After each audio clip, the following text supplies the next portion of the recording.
खाली खाली अखियों में तू ही बसा था, मन्नत मुराद मेरी तू ही दुआ था। रिश्तों के मान सारे झूठी कहानियां, होती ना आसान रब्बा याद भुलानियां।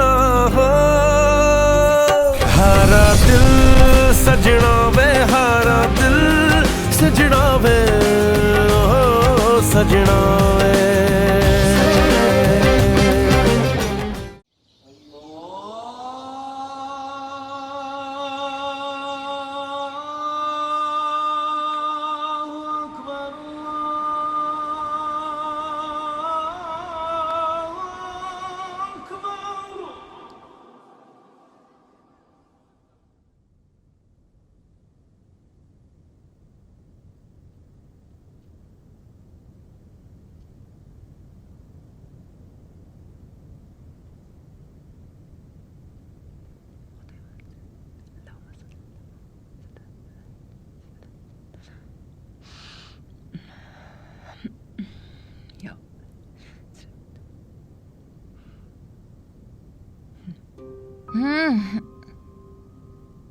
آبده آبده آبده بلند شو. باز چی شده آبجی؟ یه روز تعطیلی بذار بخوابم. فقط روز تعطیلی نیست، تو هر روز همینو میگی. وقتی تا نصف شب بیدار بمونی معلومه صبح زود نمیتونی پاشی. همیشه نماز صبحت قضا میشه. پاشو وگرنه آب میریزم رو تا، اونمو به سرد.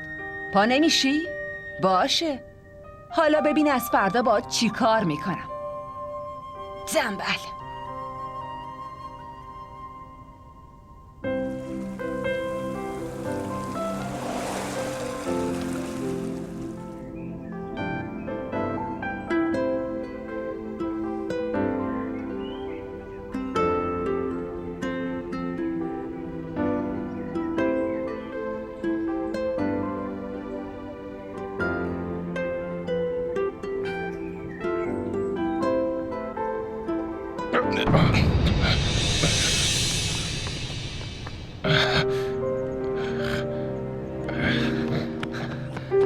آروم باشین. مشکل ما نسل جدیدا همینه. فقط جلوی پامونو میبینیم و از دیدن اطرافمون غافلیم. لطفاً بشین. صدمه ای که ندیدی؟ نه ممنونم پسرم. به نظر میرسه از خانواده خوبی هستی. به هر حال تو به خوبی تربیت خانوادگیت نشون دادی نسلتون خیلی بد نیست. اما یه لحظه.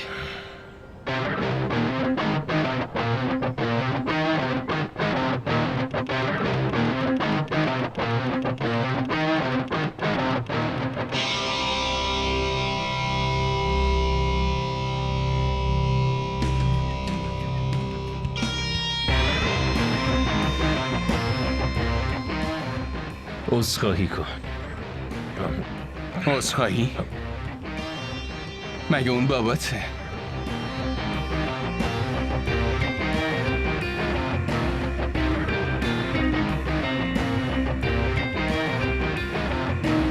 جای پدرمه. بهت گفتم عذرخواهی کن. قبول. معذرت میخوام. دفعه بعدی حواست باشه. من شما رو میرسونم. خیلی که صدمه ندیدی؟ نه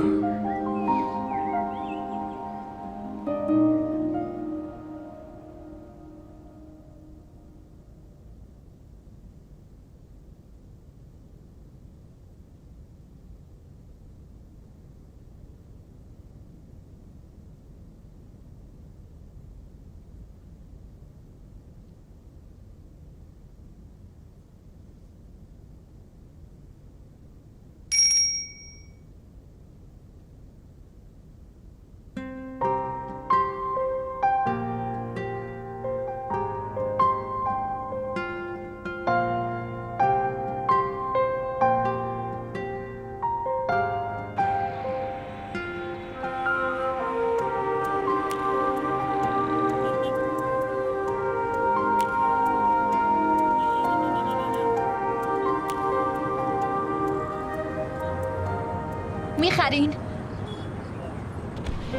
عمو میخرین؟ بخرین لطفاً.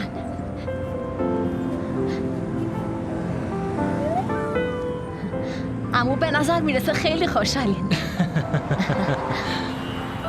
ممنون عمو.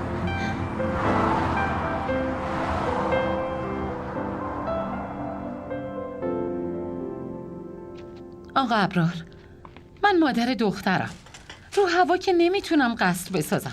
ببینین، خلوص نیت، محبت و صمیمیت دوستتون به جای خودش. اما تا زمانی که رسما خواستگاری مؤمنه نیومدن، من نمیتونم به حرفشون اعتماد کنم و منتظر بشینم. من اصلاً شما زنها رو نمیتونم درک کنم. رو هوا نمیخواد قصر بسازه، ولی میخواد برای خودش رو شن خونه بسازه. بلکه برای ازدواج مؤمنه چه عجله‌ای داریم؟ چه عجله‌ایه؟ آقا من وقتی همسن مؤمنه بودم یه بچه تو بغلم داشتم. خب اگه شما علاقه ای نداشتین دانشگاه برین، مؤمنه بیچاره چه تقصیری داره؟ واقعاً که شما همیشه عادت دارین همینجوری حرفامو مسخره کنین. اما من اصلاً حوصله شوخی و مسخره بازی ندارم. آقا من مادر دخترم، باید چارچشمی حواسم به همه چی باشه. نمیدونم چجوری همه محل از رابطه مؤمنه و روحام خبردار شدن. حالا اگه کسایی باشن که بخوان بیان اینجا، پس دیگه نمیان.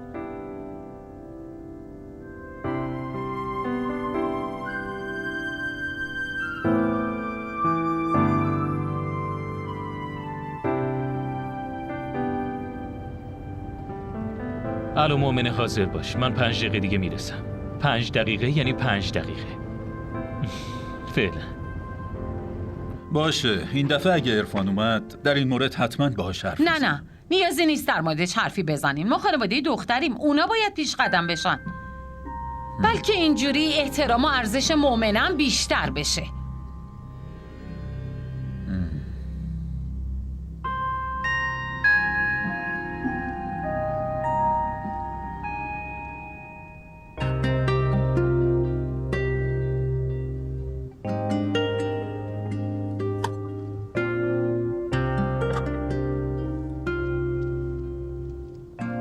صبح بخیر بابا. صبح بخیر دخترم.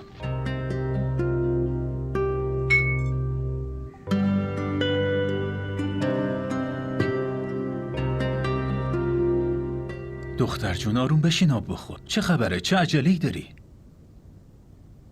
بابا من امروز کلاس فوق‌العاده دارم. همین جوریش هم دیرم شده، برای همین باید عجله کنم. ای بابا، مؤمنه دخترم بشین صابونتو بخور. با معده خالی نمیشه بری. مامان خیلی دیرم شده. باشه یه دونه سیب برمیدارم. این دومی هم برمیدارم. خداحافظ بابا. خداحافظ عزیزم. دیدین؟ شما هم دیدین؟ این از عمد داره این کاراشو میکنه که خودشو مریض کنه. تو این شلوغی چجوری میخواد بره آخه؟ شما برین دختره رو برسونین. ای بابا، هر روز یک شنبه ها روحام میاد و مؤمنه رو میرسونتش. تو چرا خودتو نگران میکنی؟ بشین صبحونتو بخور، بشین.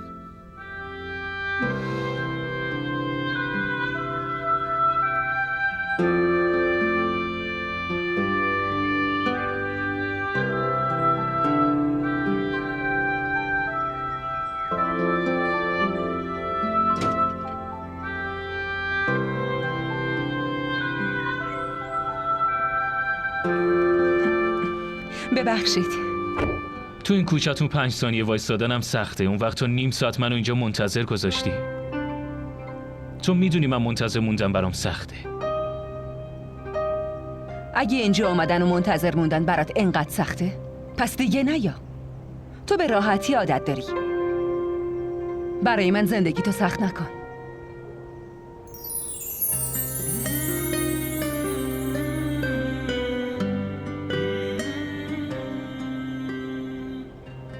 حالا که تا اینجا اومدم، قصدم ندارم دوباره برگردم. برای رفتن از این کوچه‌های تنگ و تاریک من همراهی تو رو میخوام. همین. و اگه همراهت نیام چی؟ پس مجبور میشم تو رو به زور ببرم. را بیفت. باش.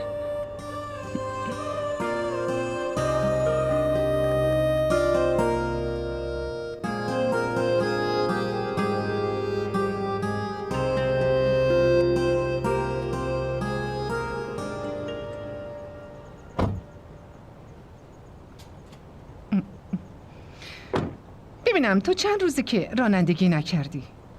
آخه من یه حرفو چند بار باید بهت بگم، چرا تو گوشت نمیره؟ اگه نمیخوای کار کنی پس از اینجا برو.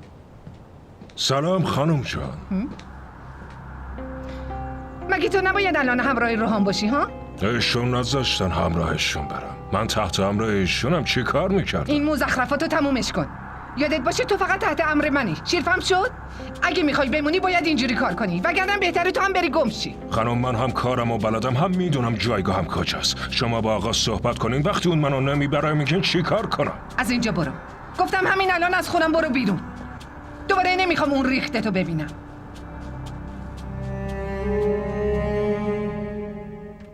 مامان اینجا هیچ لباس مناسبی نیست که بتونم توی عروسی بپوشم.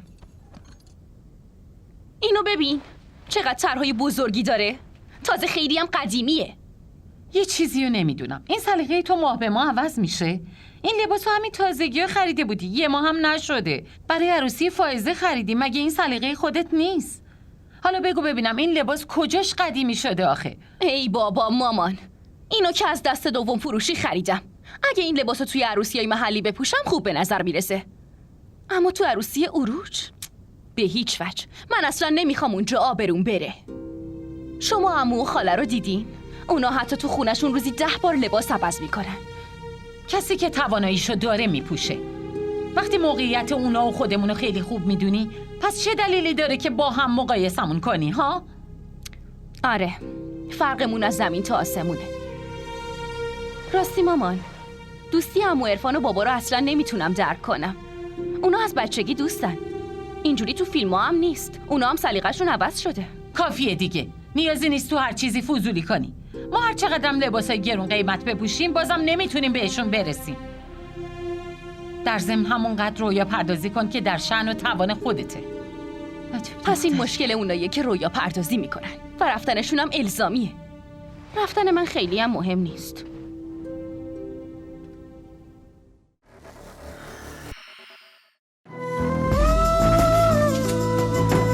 این دیگه چیه نوشتین؟ چرا پاک نمیشه؟ این اسم دیگه از دستت پاک نمیشه. عروس شدن یکی از بزرگترین آرزوهای هر دختره، اما فکرشم نمی کردم که اینجوری بخوام عروس بشم.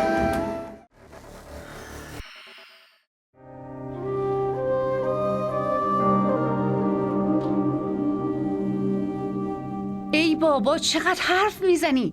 اینا رو بردار از اینجا برو، نمیخوام مامان ببینه. بله چشم. صبر کن. بله. اینم ببر. بله ممنون.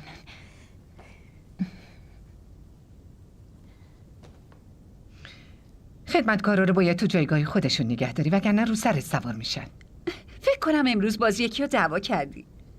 در ضمن مامان، شما فقط اباحتتون برای خدمتکار است، چون روحام که به حرفتون گوش نمیده. حرفتون از یه گوشش داخل و از یه گوش دیگش هم خارج میشه. مگه نه؟ چقدر احمقی تو. دخترم باید یاد بگیری که زندگی رو با دیدگاه عقلانی ببینی. اصلا دوست ندارم که بعد عروسی جلوی جبارم از این حرفا بزنی. هر کسی جایگاهی داره، پس بذار تو همون جایگاه خودش بمونه. فهمیدی؟ لطفاً مامان، این قوانینت هیچ اثری روی من نداره. ببینین جبار خیلی خوب میتونه موقعیتمون رو حفظ کنه. مشکل شما باید با روحان باشه. روز و شب داره تو اون کوچه هایی میگرده که ماشینش به سختی از اونجا سالم بیرون میاد.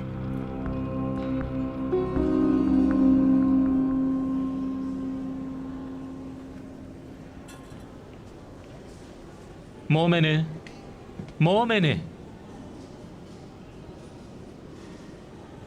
ببینم مشکل تو چیه؟ تو چرا بعضی وقتا مثل غریبه ها رفتار میکنی؟ تو خونه چیزی شده؟ عمو یا خاله چیزی گفتن؟ چند روزیه برای چای خوردنم نیومدی. شاید مسیر خونمون رو فراموش کردی. دیگه چی؟ فقط موضوع همینه؟ روحا میدونی موضوعات بزرگتر از اینم هست، ولی خدا رو شکر ما نمیدونیم، وگرنه با فکر کردن بهشون دیوونه میشدیم. من در مورد آیندم نمیخوام چیزی رو معلوم کنم. آینده من مقابلم وایستاده،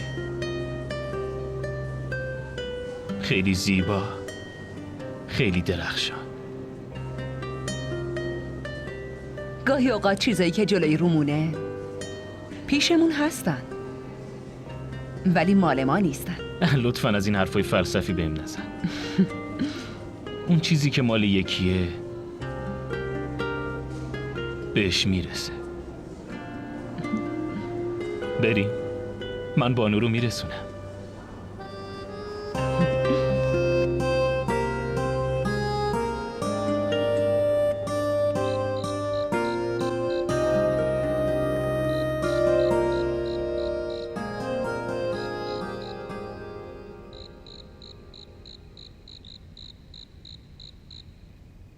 من که از انوشه خیلی خوشم اومد، مخصوصا تو مراسم حنای عروج دعوتش کردم. روحام میخوام تو هم حتما ببینیش. دانشجوی رشته بین الملله، به نظرم میتونه با سبک زندگیت سازگار باشه. انوشه؟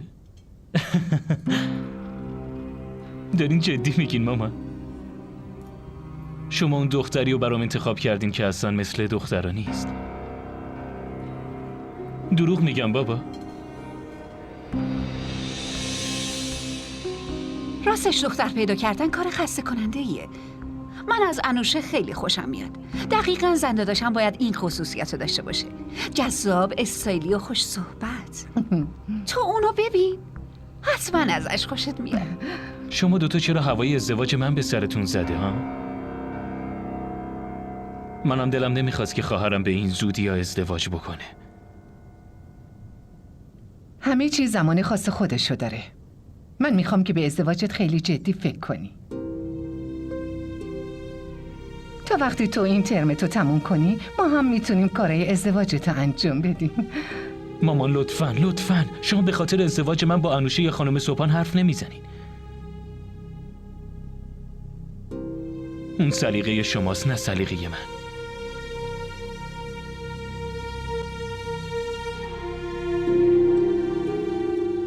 من با همون دختری ازدواج میکنم که دوستش داشته باشم. باشه. آره حتما باید دوستش داشته باشی، اما طبق معیارای ما باشه. تو هنوز اونو ندیدی. من مطمئنم وقتی ببینیش تصمیمتو عوض میکنی.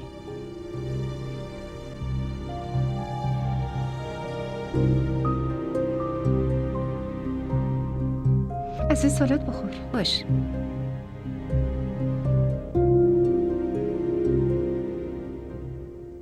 بابا شما میدونی نظر من عوض نمیشه.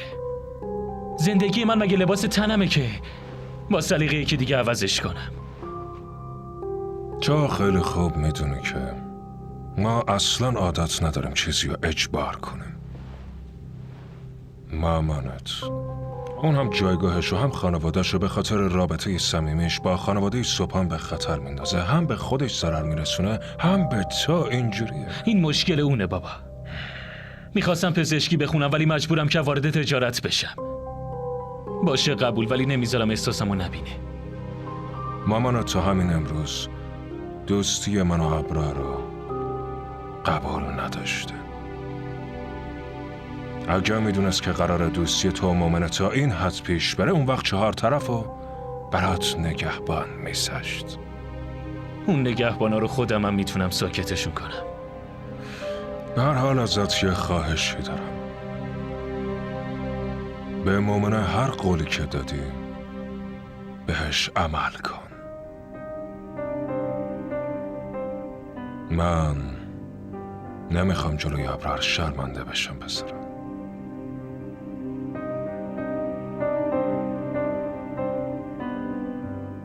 بابا شما میدونین که بهترین بخش دوستی من و مومنه کجاست؟ اینکه بین من و اون هیچ قول و قراری نیست. اما بازم وقتی میبینمش بیشتر از همیشه کنارش احساس خوشحالی میکنم. بابا شما همیشه میگین برای یه زندگی زناشویی موفق دوست بودن زن و شوهر لازمه. برای همین من میخوام بهترین دوستم رو تو خونه و زندگیم داشته باشم. لطفاً شما به مامان بگین که زندگی رو برام سخت نکنه. من واقعاً دوستش دارم. تو درست میگی پسرم. اون پیوندی که خوشحالت میکنه اون بیشتر از همه چی به قلبت نزدیکه. من این قولو نمیدم که طرز فکر مامانتو عوض میکنم، چون واقعا کار راحتی نیست. اما این قولو میدم تا جایی که توانشو دارم ازت حمایت کنم. ممنونم.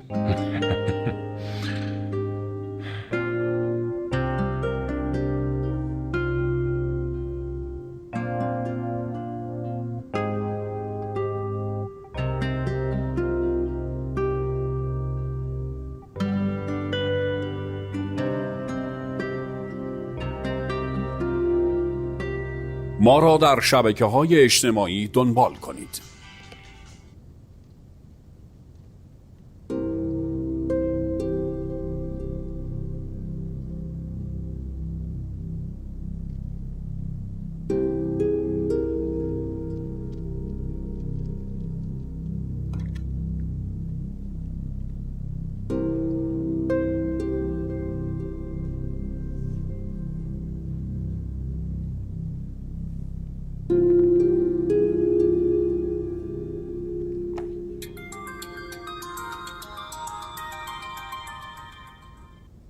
جانم؟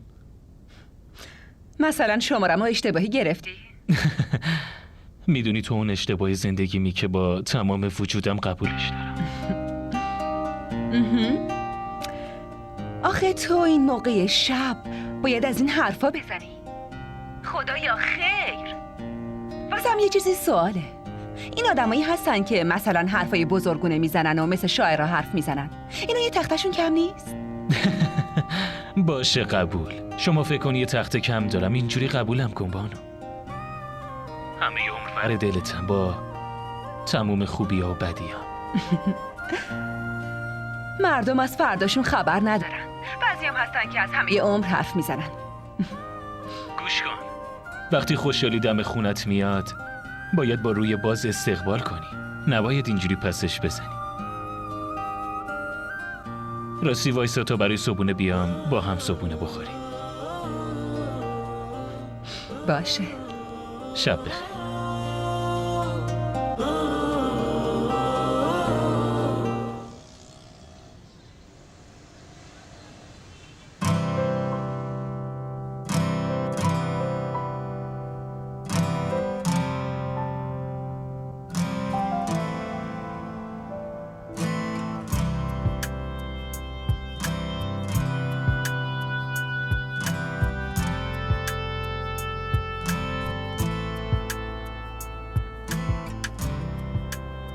بچه ببین این همه زوج بچه همون چه زیبا به نظر میان، مگه نه؟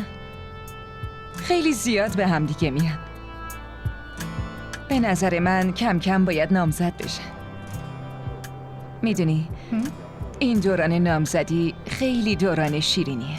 آره، ولی اگه روحان برای نامزدی راضی بشه اون وقت راستش اون الان نمیخواد ازدواج کنه. نمیفهمم منظورت چیه؟ یادمه به هم گفته بودی که هیچ وقت حرفتو زمین نمیندازه و با هیچ حرفتم مخالفتی نمیکنه. آره، ولی معنیش این نیست که من به سلیقه و انتخابش احترام نذارم.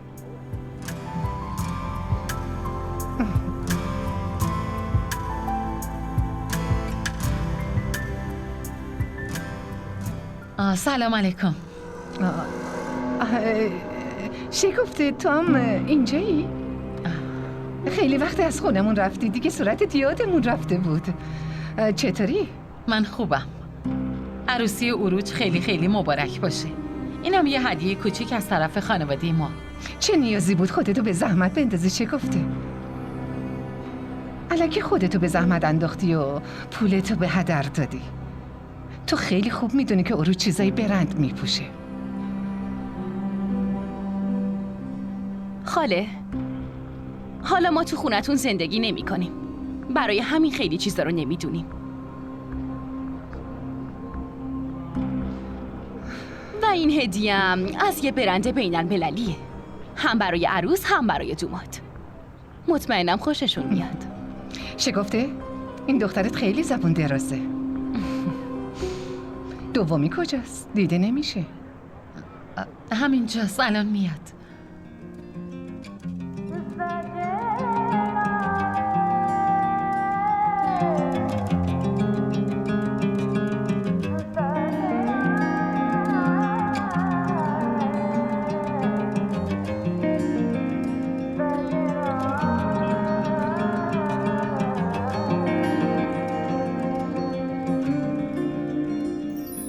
सजना वे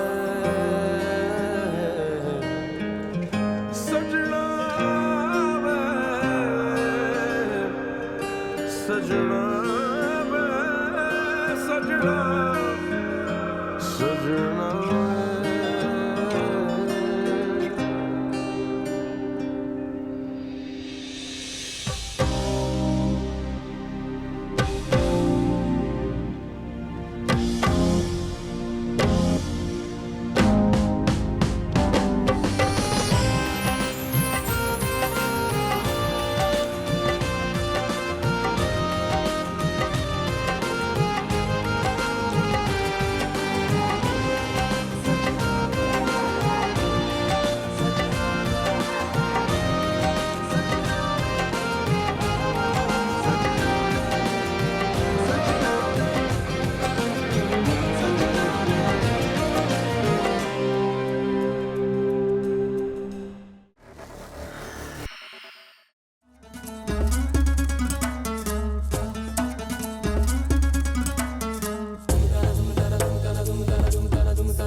برای خودش یه پا فیلمه. دیدین مامان؟ به محض ورودش چه نمایشی رو انداخت. شما درست میگفتین. آدمای پایین شهری هیچ وقت عوض نمیشن. آروم باش، نگران نشو. صحنه آخر این نمایش دست منه. حالا تو اخم نکن، تو عکست قشنگ نمیافتی ها. شما بهش بگین من عکسای قشنگ میخوام. دیگه زمان اون عکسای قدیمی و سنتی تموم شده. من بهترین عکاس شهر رو دعوت کردم.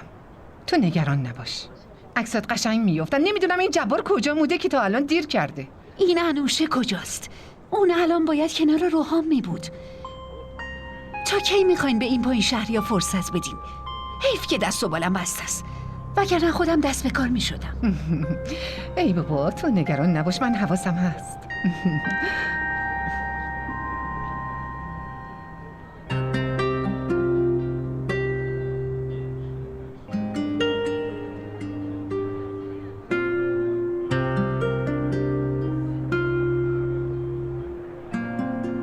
میخوای کمک کنم؟ خودم هستم. چی شده؟ همه چی خوبه؟ آسیب که ندیدی؟ معلوم هست تو راه رفتن حواست کجا بوده؟ آره واقعا حواست کجاست؟ جلو تو ببین، آسیب که ندیدی ها؟ داداش روحام شما حرف نزنین. اینا همش تقصیر شماست. برای موضوع حواس پرتی هم میتونم 2 ساعت سخنرانی کنم. من خیلی ناراحتم. میرم خونه، شما لطفاً تا آخر مراسم باشین و بعد بیاین. ببین هیچ کس جایی نمیره، همه چی خوبه. دیگه نمیدونیم چه اتفاقی میافته. اولیش که با گلبارون شروع شد. خدا رو شکر که همه چی خوبه. دیگه وقتی راه میری حواست خوب به اطرافت باشه. من از کجا میدونستم اونجا شمع روشنه؟ مامان جون مشکل اینجاست، جایی که این دوتا باشن هم شمع هست هم گل. حرف راست رو باید از بچه شنید. روحان تو اینجا چی کار میکنی؟ همگی منتظر تو هستن. اون چه نمایشی بود که راه انداختی؟ شالش آتیش گرفته بود. خوبه باید به خدمتکارا میگفتی کمکش کنن. زود باش برو. باشه میرم. ببخشید. شگفته؟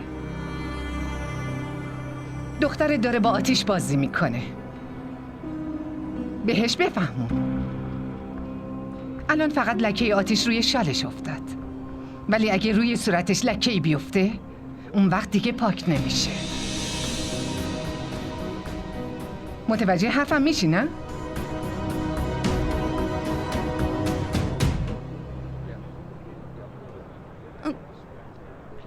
مامان چی میگه؟ چرا خاله بتول اینجوری با همون حرف میزنه؟ به نظر من باید از اینجا بریم. موندنمون اینجا فایده نداره. میریم، بذار حنابندون تموم بشه. در ضمن باید به داداش عرفانم مبارکی بدیم.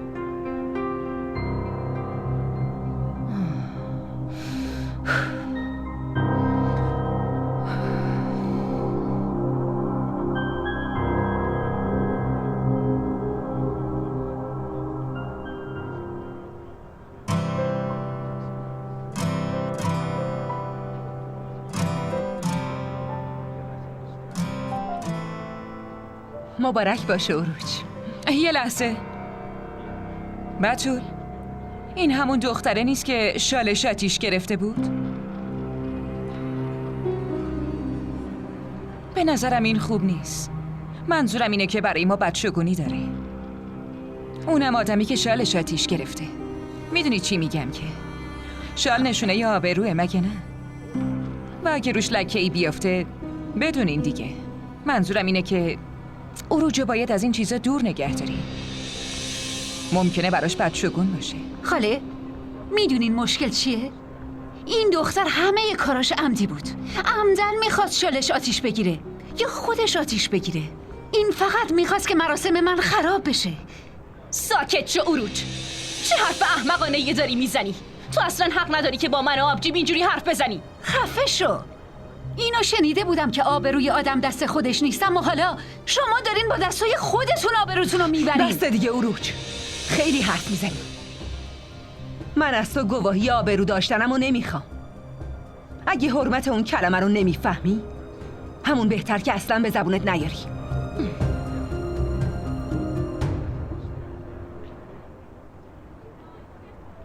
کجا داری میری؟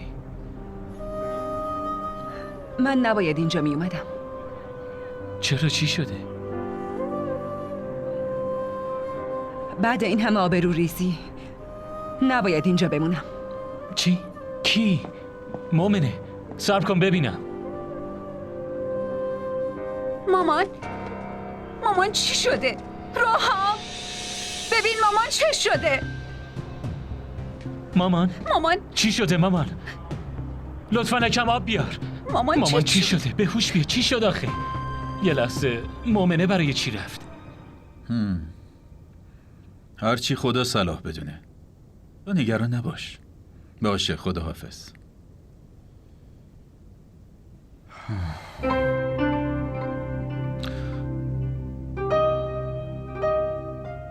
عرفان زنگ زده بود. بیچاره به خاطر مومنه خیلی ناراحت بود. این رویای قدیمیه که شما و داداش عرفان دارید. زن داداش بتول هرگز بهش اجازه نمیده. اون چیزی که امروز تو مراسم بهمون گفت کاملا واضحه که میخواد بگه برای مومنه یه خواستگار پیدا کنم. همه چیز کاملا واضحه و همه چی رو فهمیدیم، اما شما هی دارین خواستگارای خوب رو رد میکنید. خب خانم، چطور به عرفان جواب رد بدم؟ خوشحالی اونم برام مهمه. این که میخوام چیزی بگم زود مخالفت میکنه. به خاطر دوستی با عرفان ما باید دخترمون رو مورد اذیت و آزار قرار بدیم؟ این اصلا عادلانه نیست. ببین، زن داداش بتول تو دلش هیچ چی نیست. آره قبول دارم زبان تند و تیزی داره. دلو کی میبینه؟ مردم زبون رو میبینن. خدای توبه، اونم اینجور زبونه نیشدار. خدایا شکفته. چی شده؟ چیه؟ چی شده؟ بس به خودت استرس میدی. خب سرت گیج میره دیگه. بشین.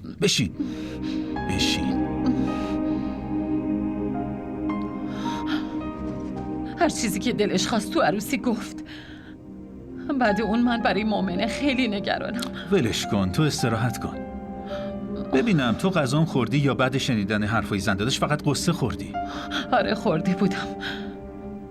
شما نگران نباشین. من استراحت کنم حتما خوب میشم. خدایا. آروم استراحت کن، استرس نداشته باش.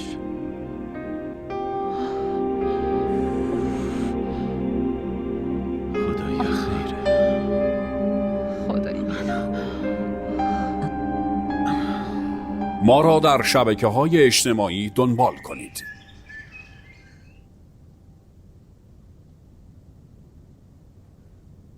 مامان، من خیلی گرسنم شده. هرچی آماده کردیم بیارین. دیشبم غذای درست و حسابی نخوردم.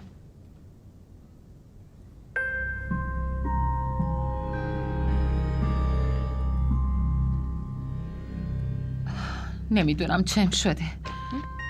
از دیشب اصلا حال خوبی ندارم. خورشت رو درست کردم ولی نان نداشتم برنجو درست کنم. شما صبحونم خوردین یا از صبح فقط کار کردین؟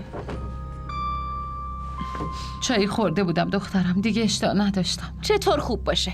حرفای خاله بتول رو شنیده قصه خورده. خدای من. مامان چت شده مامان؟ حالت خوبه؟ بشین. چی شده مامان؟ سرتون گیج میره. چی شده؟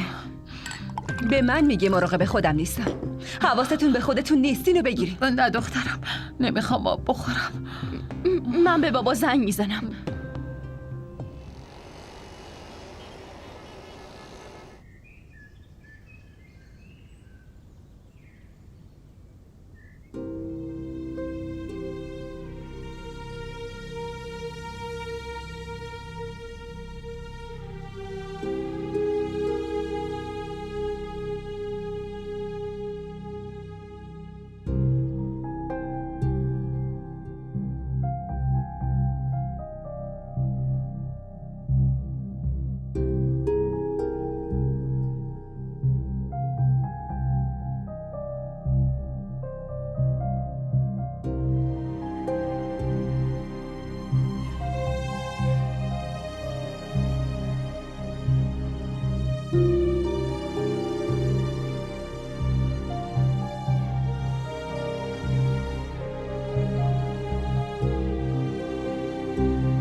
آقا ابرار، شاید براتون خبر خوشی باشه، اما تو این سن بارداری براتون خیلی خطرناکه خانوم.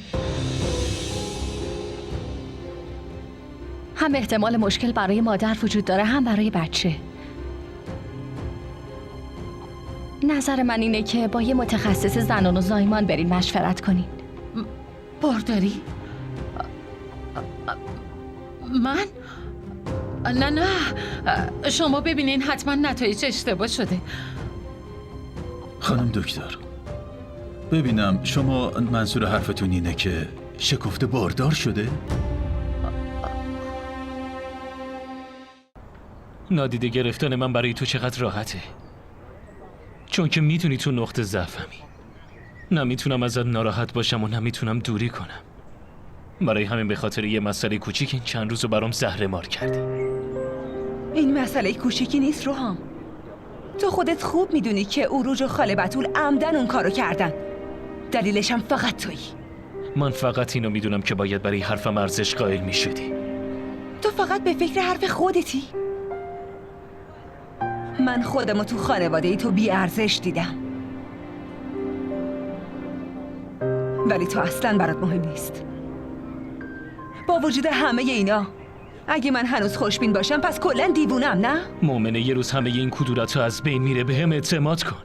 ولی من نمیدونم اون روز کی میاد.